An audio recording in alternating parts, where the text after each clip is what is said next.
gaafa Itoophiyaa kana keessa na argan jechuun yeroo biyya Arabaa turte faranjii fakkaatti yeroo Itoophiyaatti galte mokka salataate warri naan jettan jechuudha.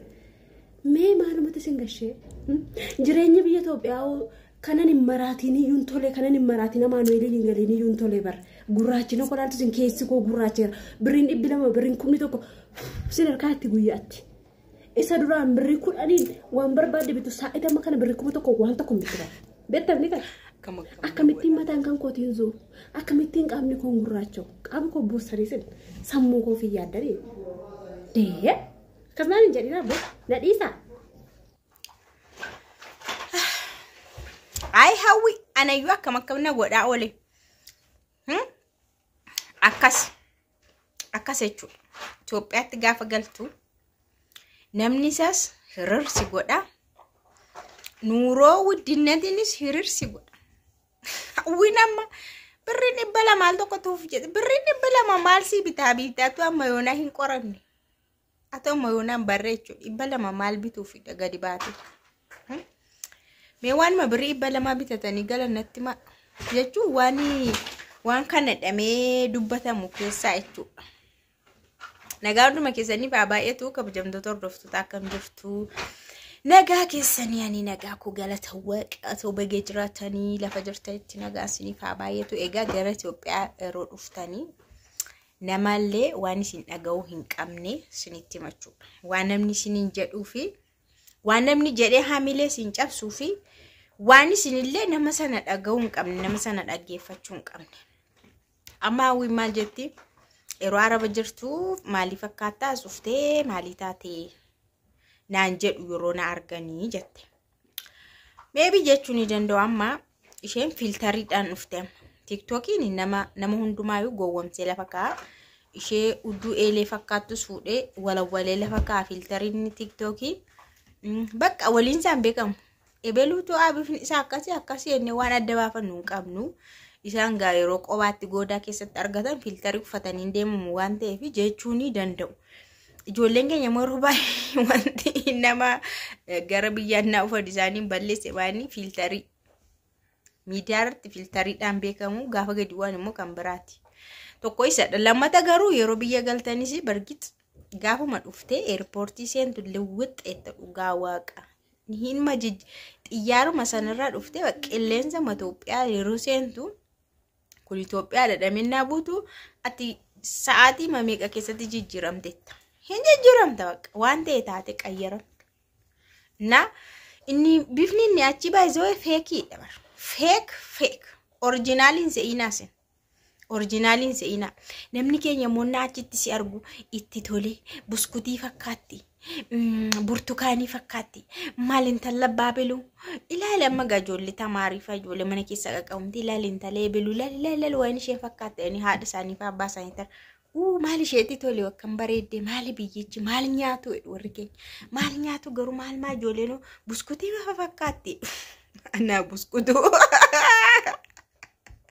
Xoroshoo dhiyaachuu diddee kunoo deemtee horrobbaa nageessaa keessatti milixxee baanee gallee hundumtuu miliqee wanti maqaan isaanii filtarii kee miliqxanii sasiruutan uummanni burjaajee jira siniin jedha. Kanaafiyyuu dhugaa dubbachuudhaaf filtarii qofaas immoo miti. Filtarii dabaltaniitu filtarii qofaas miti. Biyya sana naa jiraattu aduun sin argu qilleensi sin argu manuma keessa mana mucufaa keessa teessa humaa baqa waan namni argatu illee hin argattu oksijiinii iyyuu hin argattu ati waan hundumaa kana aduun argattu. Kanaafu bifni adii nama dee fakkaata jechuudha. Anuu bicaa adii keessa bee bicaadha gaafan dhufe adiin xuruudha. Adiin xuruudha ishee bicaa ishee aduu abdee bicaa taate mana keessatti hin jiru ijoollee yoo akkas bicaa baatate mana kiimii geessu sirrii miti jedhanii. An gaafa sana akkasan fakkaadha maal fakkaatti bismillah jedhanii naan jedhu ture. Takka olumaa gad deemee magaala keessa deemee aduu keessa deemee qorra keessa deddeemee achi ji'a tokko booda amma bifa namaatti deebiteetti naan jedhani. Bifa namaatti deebiteetti ammaa naan jedhani. Kanaafuu isin amma namoonni baay'een waa'ee bifaallee rakkoon qabu sinuu beektu. Garuu wanti isaan hamilee sin buusan maali beekta? Intala baabeluu galteetti maal godhatte galtee sin jedhu. Intalli eebeluu fakkoo galte maaluma hojjetti galtee maal hojjetti amma maal hojii maalii banatte maani birree yoon qabdu jedhani isheenoo. Muadha ko maali birrishii obboloota tarkaa fixedhanii ni tokko maali barate ni tokko maali godhate ni tokko kunna baajaajii lebite sanatu dhawwatedhanii maal qabdi isheenoo ofuma lafaa baate. Amma sini waan isin irratti ta'e caalaa isa jechi namaa monnaa dhuftan isiniin jedhumoo isin maraacha dhugaa waaqaachuudha. Kanaaf isin amma achitti waan hundumaa dhageessaniitu. Kanaaf amma sini hawaasa keenyatti yeroo galtan biyya keenyatti maatii keessanitti naa galtanii waan isin dhaga'uu hin qabne yaa waan isin irratti ta'e beektumti of amansiisaa gala. Qabeenya keessan furatameeramti of amansiisaa. Qabeenya keessan namni wayii nyaateeramti of amansiisaa nama dhageessanii akkan aarreef. Qabeenya keessan jaalalleen keessan fixeeramti walakkaasa. Namni garuu maal qabdiree maal hojjette yeroo isiniin jedhu yeroo dhageessan dhaga'uun qabdan nama aaruun qabdan. Dhugaa isiniin jedha. Namni biyya keenya nama maraacha. Qullaa si buusisa jechuudha. Sasirratti ta'eera sasaan siin jedha. Muadha ko maal qabdee huma barashii fixee dhuftee tosteessee ijoollee keenya faana baratteetti ta'ee kunoo mucaan koo shuma biraa barattee kunoo haaxinnaatti iyyuu malee damooza qabdii siin jedhu. Kanaafuu kana hundumaa immoo ishintu of amansiisuu qaba. Kana dhaga'uu diduudhaan bakka kennuu diduudhaan aaruu diduudhaan. Maalan dhageessitan Facebook irratti ijoolleen maal jettee tokko kunoo biyya Arabaatii waggaa 5 hojjettee dhufteetu qixxeema keenya mana kireeffattee jirti jedha Facebook irratti warri waa babarreessanii qineedhaan wal tuttuqan hin jiranii akkas jette. Kunoo qixxuma keenya mana kireeffattee teessi isheenis waggaa 5 hojjettee dhufteeyyuu jette. Waa'ee Facebookii maayettuu sin anu fayyoonis yoo mana kiraayii keessa jiraatti biyyuma Arabaatti dhaqxee maal hojjettee galtee kannaan jedhee naa barreessus jira komantiidha.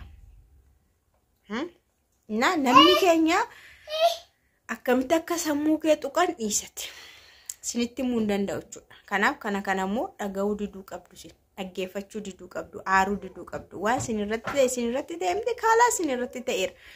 Isinii milkaa'eera taanaan immoo bakka waaqni isin milkeesseera.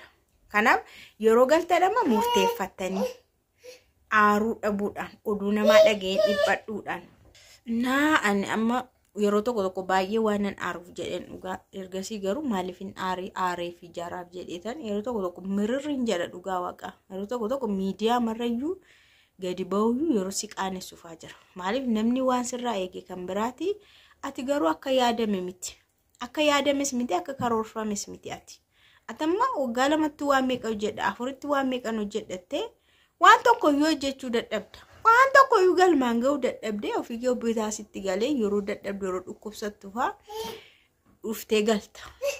Namni immoo asii yaa'ee ni kan hamiidhaan ni kan warra keetti manni kan warri keellee ta'anii mu'aadha kootu asoo dhufumaa dhamaatee faasiin jedhu. Uma gizee gubdee dhufte siin jedhu. Obboloonni kee warri xixinnoo si duubaa moo babbaratanii iddoo illee qabatan. Kaan immoo heerume kaan immoo fuudhee jira. Ati immoo urjettee indirii kosiirra fakkaate qofaatti hafta. Baay'ee namatti dhaga'ama dhugaa dubbachuudhaaf garuu maanii of amansiisuudha. Of amansiistee humaa hin dhiphadhu hin aaru jettee of amansiistee dhuftee waan qabduuf waan dandeessuun immoo dhuftee hojuma xinnoo illee haa taatu hojjetachuudha. Kalas malee dhugaa waaqa furmaanni hin jiru. Biyya keenya keessa baay'ee rakkisaadha amma qaala'insaa wal qabatee jechuudha. Waa'ee qaala'insaa immoo qaala'eera jedhame achumatti hafatoon taane hima qaala'aa deema. Akkas beekni kontiiniusili. Bakka kun qaaleera amma kanarra gahee dhaabbateera iltoo jedhame xuruu. Garuu inni har'a kan biraati innati gaafattu. Guyyaa 3 booda moo kan biraa torban irraa moo kan biraati. Dhugaa waaqaan anne ajaa'ibeera. Waa'een qaala'insa.